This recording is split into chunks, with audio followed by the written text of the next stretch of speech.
Hello! Magandang gabi, bayan. Charot. Naimbag nga malamyo manin.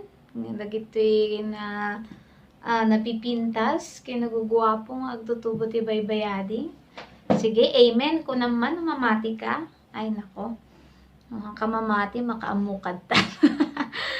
Oh, nice to see you again, nagtutubo. So, I would like to congratulate yung mga nag-send ng mga videos. Kaya, sobrang na-bless talaga ako. At least nakita ko, di ba, nga hanggang nga masaysayang dagiti panagad-adal tayo sa Saudi Apo.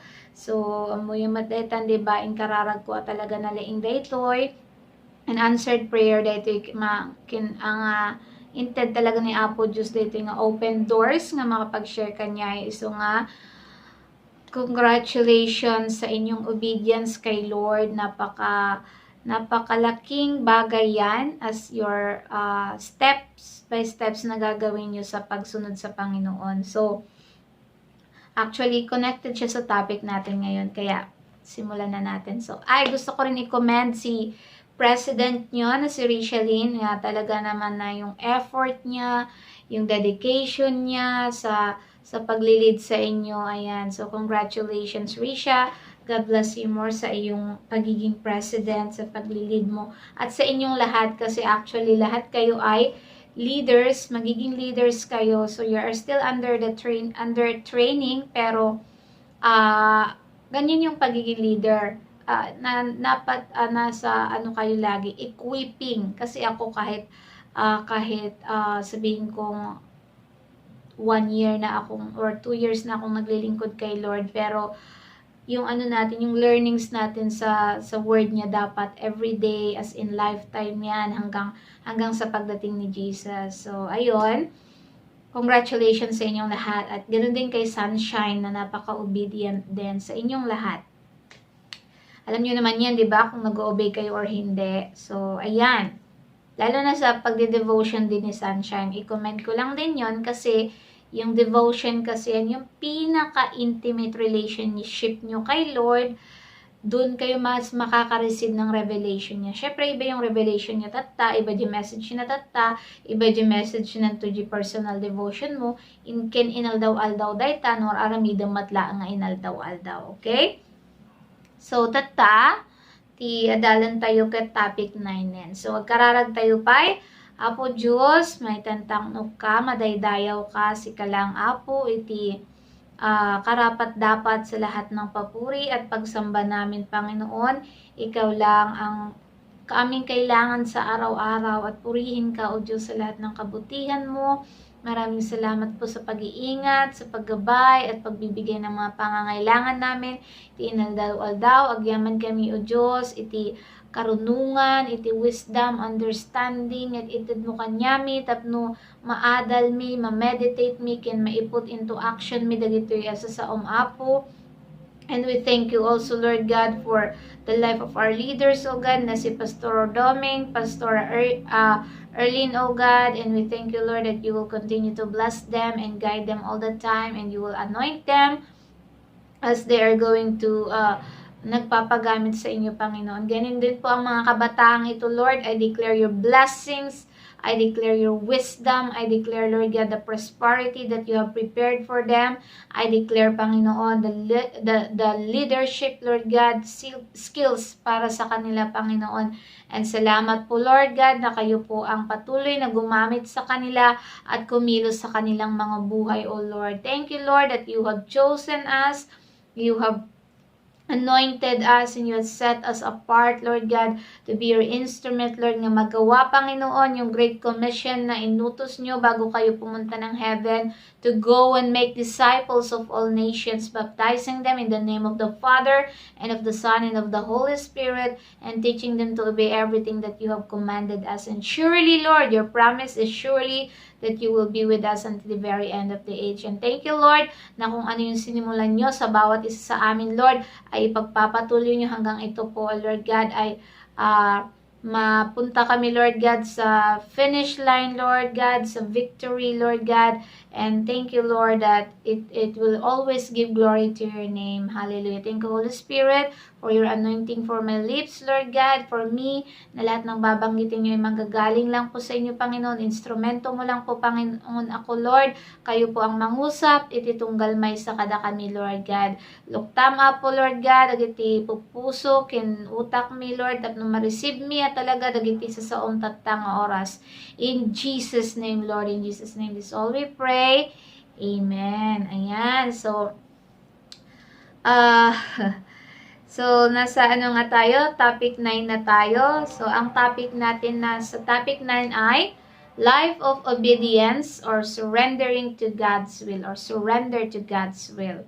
Ulitin ko life of obedience. Ayan, di ba? Paulit-ulit kong chinachat sa inyo na about obedience, kasi di ba, obedience is so important talaga sa Panginoon. So, sabi sa 2 Corinthians, diba, nabubulol ako. Chapter 10, verse 3 to 6. O, dagita the Bible na, makibasa kay kanya, kuray niya nga version. 2 Corinthians chapter 10, verse 3 to 6. Nanadita, we live in this world, but we don't fight our battles in the same way the world does. The weapons we use are not human ones. Our weapons have power from God and can destroy the enemy's strong places.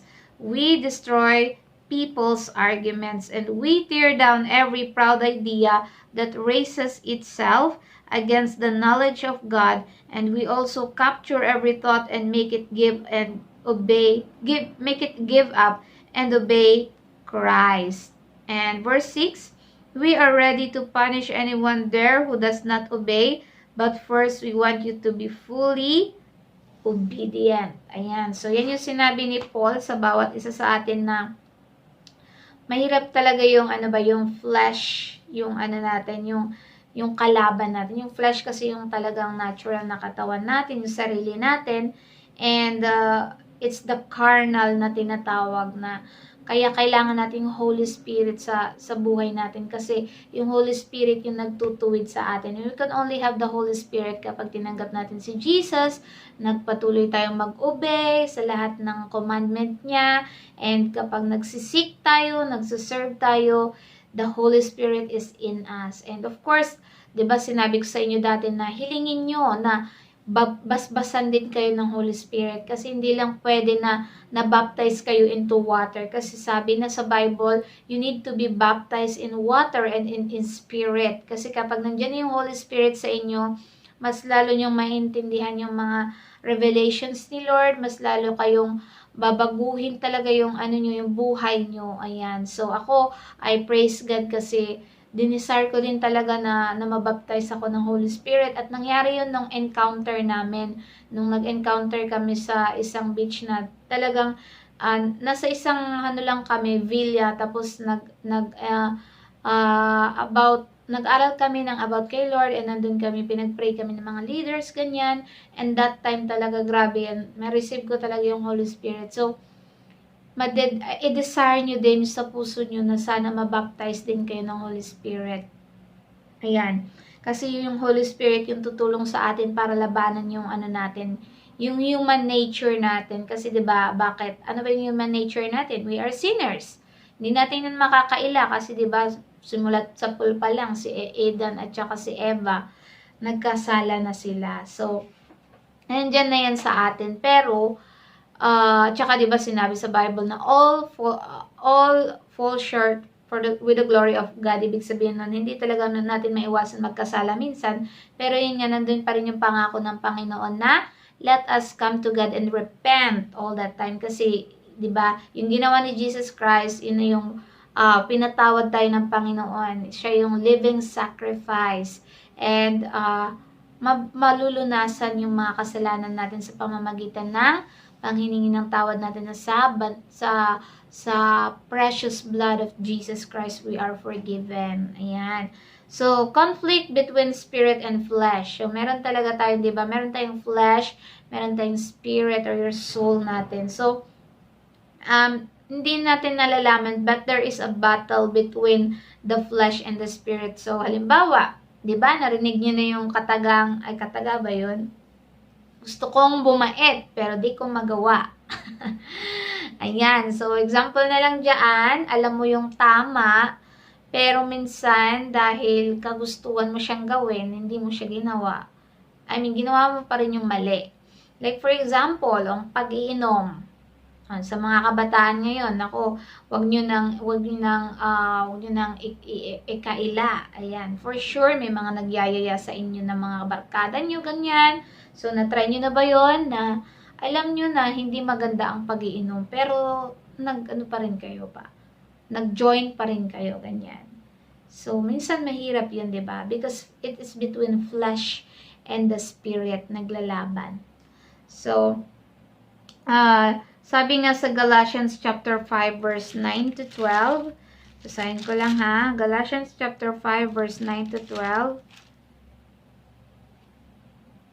5 verse 19 to 21 pala. Sabi dyan, the wrong things the sinful self does are clear. Committing sexual sin, being morally bad, doing all kinds of shameful things, mga nakakahiyang bagay, worshiping false gods. So, yung mga false gods, ito yung mga katulad ng mga rebulto, ganyan, di ba? Hindi naman rebulto si God eh. And then, taking part in witchcraft. Ayan, yung mga naniniwala sa mga, ano ba yan? Yung mga witchcraft. And hating people. Hating people, that is a sin. And causing trouble, being jealous. O di ba? Being jealous, angry, or selfish, that is a sin. Causing people to argue and divide into separate groups. So, being filled with envy, yung punong-puno ka ng pag-inggit sa sarili, that is a sin. Getting drunk, o diba, yung pagiging lasing.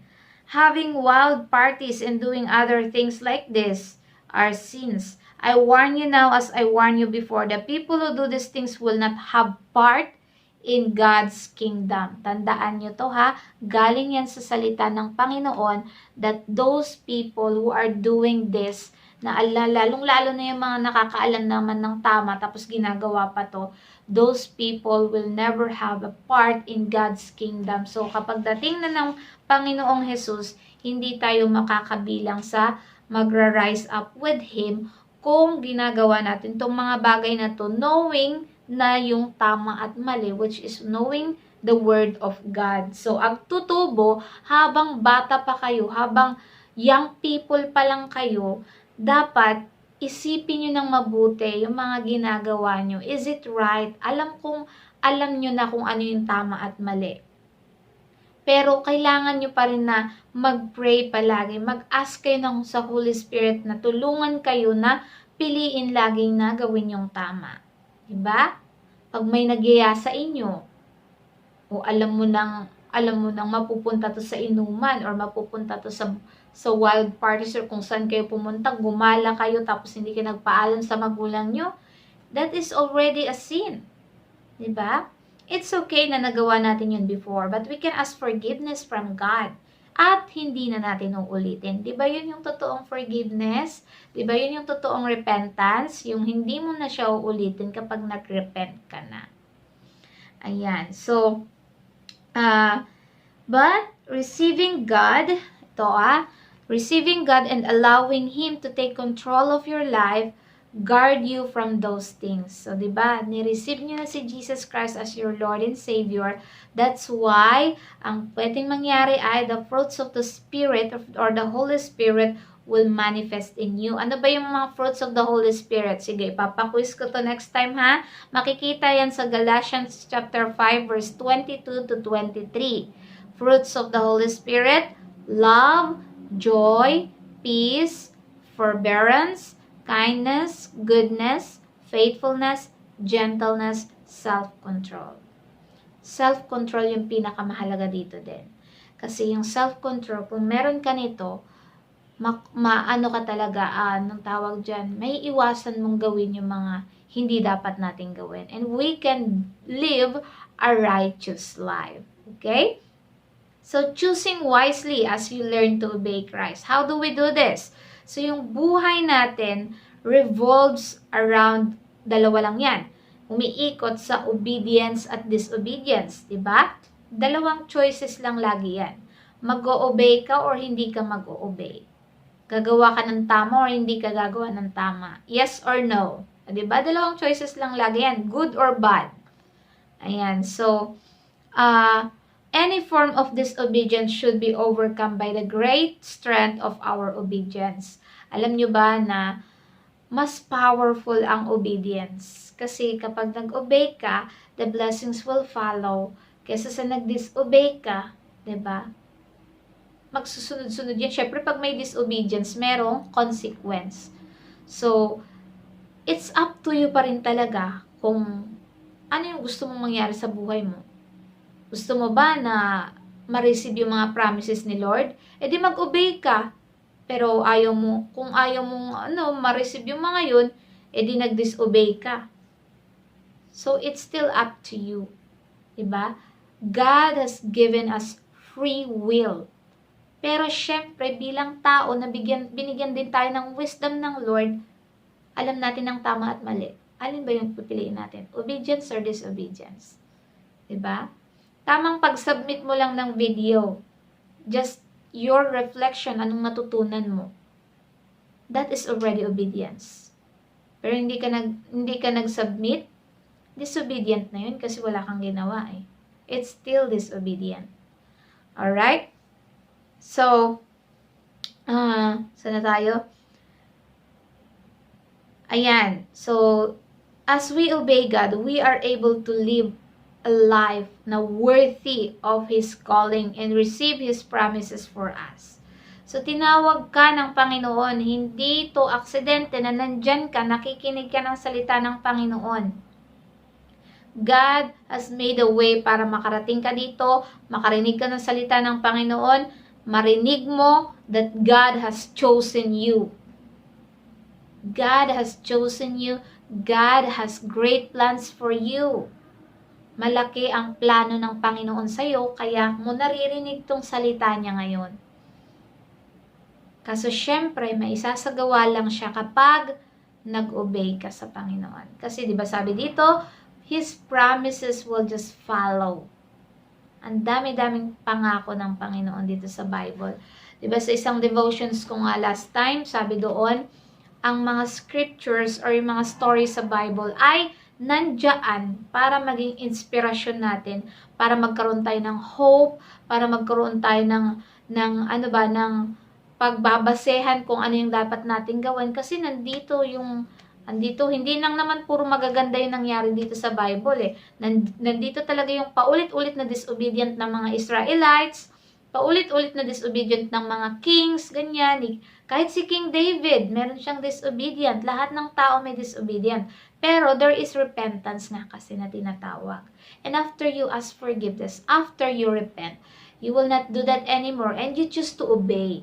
Kasi the more you obey, the more mo maiintindihan kung ano yung plano sa'yo ng Panginoon. Okay? So, dati naririnig ko lang din na, ay, may plano daw ako sa akin si Lord. Ano kaya yun? Parang gusto kong malaman specifically. Pero as I obey the Lord, as I continue lang, diba? Doon ko pa konti-konti nalalaman. Kasi nandito lahat ng promises ni Lord sa Bible. Basahin mo yan, kapatid, kung hindi mo alam ang pangako sa'yo ng Panginoon. So, obedience is needed in order to survive yung mga pressure sa buhay, yung mga problema, yung mga challenges. So, hindi talaga mawawala yung mga challenges, lalo na sa mga anak ng Diyos. Hindi porket tinanggap mo si Jesus, okay ka na, saved ka na, or bed of roses na, or what? Hindi ganon. Kaya tayo pa nga yung mas prone sa mga challenges kasi ang challenges, pinangako ng Lord na all things work together for good for those who love Him. Hindi sa lahat ng mga tao. Para lang yun, yung pangako na yun, para lang yun sa mga taong magmamahal sa Panginoon. Na kahit problema ay gagamitin ng Panginoon na magiging blessing sa iyo. Kasi 'di ba, kapag may problema, nagiging matatag ka kapag nalalagpasan mo. Pero marami ring mga tao na sumusuko agad.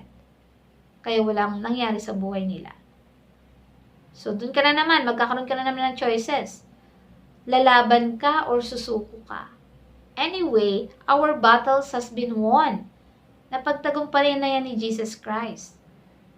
Kaso nga lang, we need to be still. Diba? Sabi nga ni Lord, the battle is not yours. It's mine. The battle is the Lord's. Tayo, magtitiwala lang tayo sa Panginoon. Magtiwala ka sa kapangyarihan ng Tatay natin in heaven. Amen? Ayan. So, when we obey and follow God, a solid foundation is being built so that when testing comes, we become unshakable. Nakwento ko ba sa inyo yung parable ng ano ba parable yun? Basta yung sa foundation ba, yung dalawang klase ng tao na, yung isa is nagtayo sa foundation niya is yung sa sa buhangin, ganyan. Kaya yung mabilis matangay yung bahay niya kapag ng bagyo. Ganon din yung isang tao. Kapag yung foundation mo is not the word of God, mahina ka. Pag inano ka ng problema, ay tumba agad. Na-depress ka. Nag-suicide na. O diba, maraming ganon. Kahit sabihin natin mga mayayamang tao, diba, mga artista, may mga ganon. But if you are this person na yung foundation mo ay nakaano sa bato. Yan, matibay ang bato, di ba? I-compare din natin yan yung foundation natin kay Jesus. Kapag yan hinampas ng bagyo at ng kung anumang unos ng buhay, mananatiling matatag kasi si Jesus ang foundation natin. Amen? So, sabi sa John 14 verse 15, ito ha, tandaan nyo to. John 14:15. This is our memory verse for today. John 14:15. If you love me, keep my commands. Coming from Jesus Christ. Si Jesus nagsabi nito. If you love me, keep my commandments. Kung mahal mo ako, sundin mo ang mga pinapagawa ko, ang mga utos ko. Yan yung sinabi ni Jesus Christ. Do you love Jesus? Sige nga, sagutin nyo nga. Do you love Jesus? Yes or no? O, diba? Then if you love Jesus, then obey His commandments. Let us obey His commandments. Ayan, so sabi din sa yung sa simpleng lang, pag nabasa mo sa devotion mo, nandyan yung, do not be angry, do not let the sun goes down that you are still angry. Ibig sabihin nun, huwag mo daw hayaan na yung araw ay lumubog, nagalit ka pa rin sa isang tao. Huwag kang magkasala ng dahil sa pagiging mo lang, magagalitin mo. So, ibig sabihin nun, in that day, pag nagalit ka sa tao, palipasin mo yung oras, mag-usap kayo ni Lord, manghingi ka ng tawad sa bad emotions mo. And then after that, kausapin mo yung tao, manghingi ka ng tawad sa naging emotions mo. Kasalanan mo man o hindi, manghingi ka na lang ng tawad. That is humility also. Alright, so, and sa 2 John verse 1:6, sabi dyan, and this is love. Ito yung love, meaning ng love. That we walk in obedience to His commands. So, love means obeying. Okay, loving God is obeying God. As you have heard from the beginning, His command is that you walk in love. O, diba, naglalakad ba kayo sa pagmamahal? Are you walking in the love of God? Ayan, so, very, lang yan, very, mahirap siyang isipin. Madali siyang sabihin. Mahirap isipin, mahirap gawin. But, if you have the Word of God in you, and the Holy Spirit you are letting the Holy Spirit na i-control ka, the Lord will be the one to work on that. Hindi mo naman to sariling effort lang eh. Kasama mo si Lord. Ayan, so meron ditong mga essential areas of obedience. Ano ba yung mga yan? Meron tayong 3. Number 1, we must be obedient to the truth of God's Word. We must be obedient to the truth of God's Word. Ayan. So, sabi sa 2 Thessalonians chapter 3 verse 14, ano ba yan? Nabubulol ako. And if anyone does not obey our word in this epistle, note that person and do not keep company with him, that he may be ashamed. O, diba? Napakalupit ng ng sinulat dito na kapag yung tao daw, hindi sinusunod tong mga sinulat dito sa Bible, Huwag mong samahan yung mga ganun tao. Kasi, they will be ashamed because malinaw sa Bible that those people who don't believe in God, hindi tayo makikiyok or makikisama sa mga yun. I mean, okay lang yung ano ba, yung alam niyo yung paano ba siya i-differentiate. Mamahalin natin sila, ganyan. We show our love still. Pero hindi tayo makikiayon kung anong ginagawa nila. Like for example, your friend is drunkard. Yung nag-iinom, ganyan. Tapos niyaya ka niya lagi. Tapos best friend mo pa siya. Pwedeng na kaibigan mo pa rin siya pero wag kang makiyok. Pag yoking na kasi, yung ginagawa mo na kung ano yung ginagawa niya. No. Be a blessing to him or to her. Sabihin mo na, alam mo ba, hindi yan maganda yung pag-inom. Sa katawan mo, kung gusto mo pang mabuhay na matagal, yan. Kasi kung totoo lang, kung gusto niyong uminom, ang dami-dami pwedeng inumin. Mag-milk tea na lang kayo, mag-juice na lang kayo, mag-Coca-Cola. Bakit yung alak? Yung alak naman yung nakakasira ng mga liver natin, di ba? So, that is very basic. Alam na yan ng kahit 3 years old, alam niya na ang pag-iinom ay hindi maganda sa katawan. So, yon. Let us obey the truth of God's Word. Ang dami-daming lahat ng katotohanan ay nasa Bible. This is what we call manual of life. Kung paano tayo mabuhay ng tama. Kaya, read your Bible every day. Okay? Number 2. Meron pa isang verse dito. Sa John 14:21, sabi dyan, He who has my commandments and keeps them, it is he who loves me, and he who loves me will be loved by my Father. And I will love him and manifest myself to him. O diba, ito yung promise ni Jesus Christ. Kung sino daw yung mga sumusunod sa utos niya at gumagawa nito, sila ay nagmamahal sa Kanya. So, kung nag-o-obey tayo, we are showing our love to Jesus. And He who loves me, tayo na nagmamahal sa Kanya, ay mamahalin din ng ating Ama in heaven, our Father in heaven. And Jesus will love us, and Jesus Himself ay magmamanifest sa atin. Dapat ang lagi mong tinutularan si Jesus. Siya dapat yung nilulook up mo kasi Jesus became a person, nabuhay siya as a person, naging carpenter, nabuhay siya ng normal na katulad natin. So, yung mga yung mga pinagdaanan niya, it's a good lesson, it's a good example na pwede nating tularan. Ayan, follow the steps of Jesus. At basahin mo ang yung Gospels na Matthew, Mark, Luke, John, yung 4 Gospels na yan para mas lalo mong makilala si Jesus Christ. And of course, read the whole book of the Bible. Mag-start ka sa New Testament para mas maintindihan mo din yung Old Testament. And again, before you read your Bible, you will need to pray to God and ask the Holy Spirit's guidance. Ayan. Number 2, we must be obedient to the voice of the Holy Spirit. Ito na nga. Sinasabi ko lagi sa inyo, desire na mabaptize kayo ng Holy Spirit.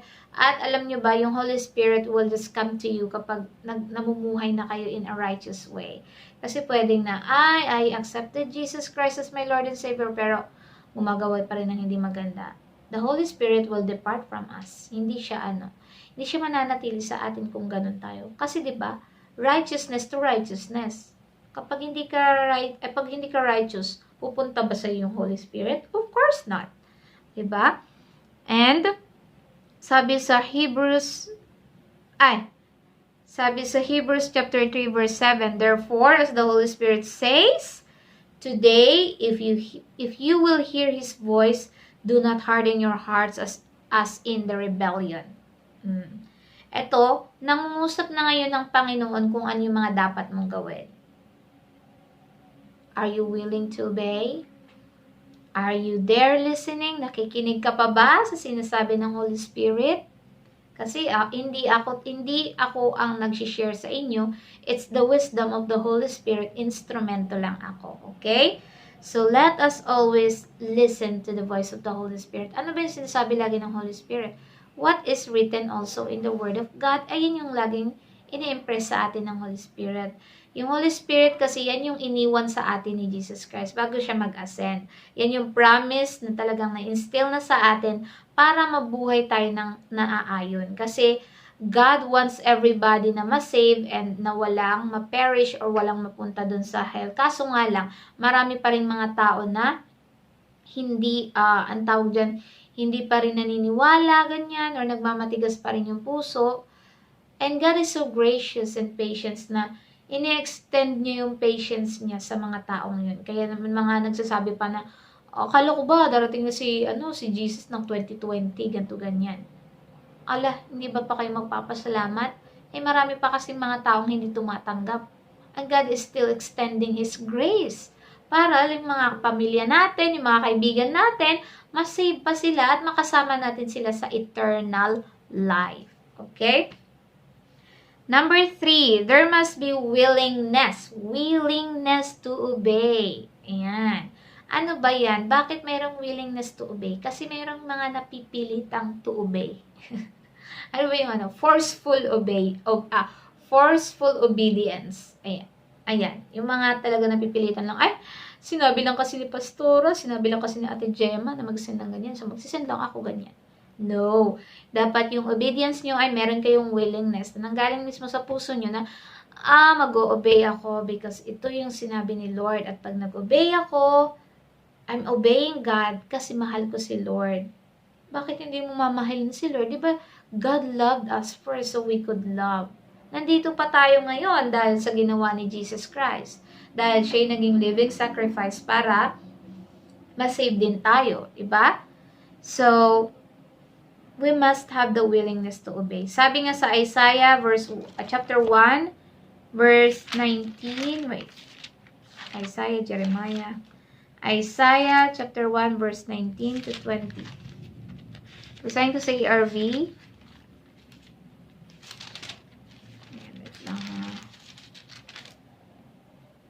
Isaiah chapter 1, verse 19 to 20. If you listen to what I say, you will get the good things from this land. But if you refuse to listen and rebel against me, your enemies will destroy you. The Lord Himself said this. So, God is speaking to the people in Israel, or God Himself is speaking to the person na dito sa Bible. And it's not only to him, para din sa atin. So sabi dyan ulit, kapag nakinig ka sa sinasabi ko, you will get good things. May mga good things, mga blessings, ganyan mga favor ni Lord. Pero pag ikaw hindi mo sinunod, nandun yung rebellion. Yung rebellion kasi yung talagang ayaw mong sundin kung ano yung sinasabi ng leader mo, yung sinasabi ng parents mo. That is a rebellious spirit. And I bind and rebuke it in the mighty name of Jesus.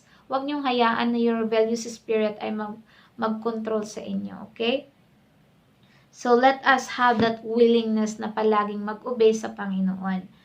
Kasi, actually, kahit yung mga pinapagawa namin nila Pastora sa inyo, pinapagawa ni Risha sa inyo, yung pinapagawa ng mga magulang nyo, that is obedience kapag ginagawa niyo siya ng maayos. Alam niyo naman yun kapag nakakamaganda ba yun sa inyo or nakakatulong ba sa inyo or hindi. Diba? So, simple obedience to those people na ipinagkatiwala sa inyo ni Lord, you are also obeying our big God. Alright, so yung personal application natin ngayon, obey and submit to God's word through your leader's corrections. Minsan, yung mga leader natin, yung mga pastor at pastora natin, nare-review or nako-correct tayo na, hindi dapat tayo nagpupuyat or hindi dapat tayo gumagala kung saan-saan, nakikiinom, naninigarilyo, ganyan. Bakit? Para sa sarili natin yan. Sinasabi nila yan kasi ayaw nilang mapariwara tayo. Pag nag-obey ka dyan at nag-submit ka sa leaders mo, again, you are also obeying God.